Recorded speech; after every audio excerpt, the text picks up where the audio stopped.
नमस्कार, स्वागत है आप सभी का स्पोर्ट्स वीके पे। मैं हूं आपके साथ योगेश मिश्रा। क्या पाकिस्तान की राह पे बांग्लादेश चल रहा है? ये सवाल मैं इसलिए आपसे पूछ रहा हूं क्योंकि बीते कुछ दिनों में बांग्लादेश में जो कुछ हुआ वो तो जो हुआ वो सब आपके सामने था, लेकिन उसके बाद जो बांग्लादेश क्रिकेट में हो रहा है वो अब अलग रूप पकड़ रहा है, अलग डायरेक्शन में जा रहा है। आईपीएल की तर्ज पे बांग्लादेश में बीपीएल होता है, यानी कि बांग्लादेश प्रीमियर लीग। लेकिन ये जो बांग्लादेश अपने देश में इसका ऑर्गेनाइज करता है और बाकी खिलाड़ी जो इसमें खेलते हैं वो अब गुरु सवालों के घेरे में आ गया है। 10 खिलाड़ी ऐसे हैं जो वहां के इस जो ये लीग होता है उसमें मैच फिक्सिंग में फंसे हुए नजर आ रहे हैं। एक तो पहले से ही बांग्लादेश में सब कुछ उथल पुथल चल रहा था।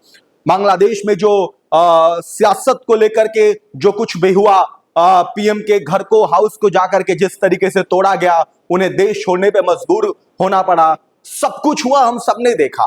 लेकिन अब वो बांग्लादेश मतलब इस हालात से गुजर रहा है, उसका क्रिकेट इस हालात से गुजर रहा है जिसका इंपैक्ट बांग्लादेश पे पड़ रहा है, साथ साथ आस पड़ोस के उन देशों पर भी पड़ेगा, देश दुनिया में भी जाएगा।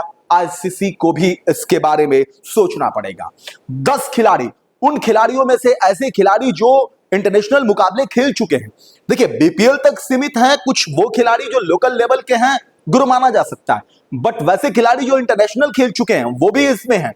हमने कुछ दिन पहले ही आपको एक वीडियो बनाई थी जिसमें हमने बीपीएल में क्या कुछ हुआ उसके बारे में आपको बड़ी विस्तार से बताया था, और इसीलिए हम चाहेंगे कि आप उस वीडियो को जाके चैनल्स पे देख सकते हैं। चैनल पे देखने के बाद आपको सारी बातें क्लियर हो जाएगी, समझ में आ जाएगा, तो मैं उस पर ज्यादा कुछ आपको बताऊंगा नहीं या ज्ञान नहीं दूंगा। लेकिन अब पहले तो यह था कि वहां के खिलाड़ियों को तनख्वाह नहीं मिल रहा, अब वो खेले कैसे?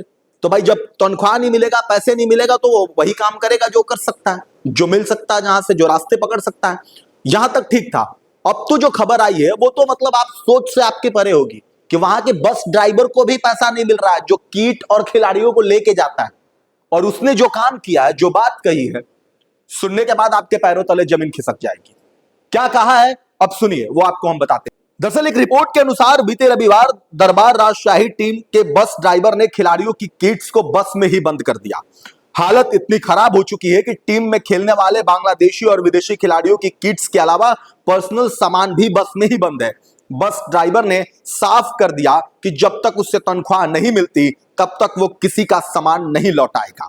बीपीएल 2025 में दरबार राजशाही का अभियान समाप्त हो चुका है, लेकिन खिलाड़ियों को सामान न मिल पाने के कारण वो अपने अपने घर भी नहीं लौट पा रहे हैं। अब ये जो हमने आपको बताया, इसको आपने सुना, समझा, ये बात आप समझ गए होंगे कि बांग्लादेश किस रास्ते पे जा रहा है, बांग्लादेश की आने वाले समय में स्थिति क्या होने वाली है और बांग्लादेश किस स्थिति से गुजर रहा है। ये बस ड्राइवर ने जो बात कही है या बस ड्राइवर को लेकर के जो रिपोर्ट छपी है, ये काफी हद तक तस्वीर साफ कर दे रही है। अब ऐसे में बीपीएल का आयोजन करना, बीपीएल के लोगों को तनख्वाह ना मिलना, वैसे में बस ड्राइवर जो किट्स पहुंचाते हैं, खिलाड़ियों को पहुंचाते हैं, एक स्थान से दूसरे स्थान तक ले जाते हैं, उनको पैसे ना मिलना, तो वो यही करेंगे। अब इसको लेकर के बदनामी अपने चरम पर है, देश दुनिया में आपकी जो इमेज है वो धूमिल हो रही है। अब बांग्लादेश सरकार इसको लेके क्या करती है, बांग्लादेश बोर्ड लेके क्या करता है, ये तो आने वाले वक्त में पता चलेगा। लेकिन बड़ी बात यह है कि वहां के खिलाड़ी मैच फिक्सिंग में फंसे हुए हैं, जिससे अंतरराष्ट्रीय स्तर पर बांग्लादेश के उन खिलाड़ियों की या उस टीम की छवि खराब हो रही है। हाल फिलहाल में इतना ही। आप क्या सोचते हैं बांग्लादेश क्रिकेट प्रीमियर लीग यानी बीपीएल को लेकर, उनके खिलाड़ियों को लेकर, बस ड्राइवर को जो तनख्वाह नहीं मिल रही है उसको लेकर? कमेंट करके जरूर बताएं।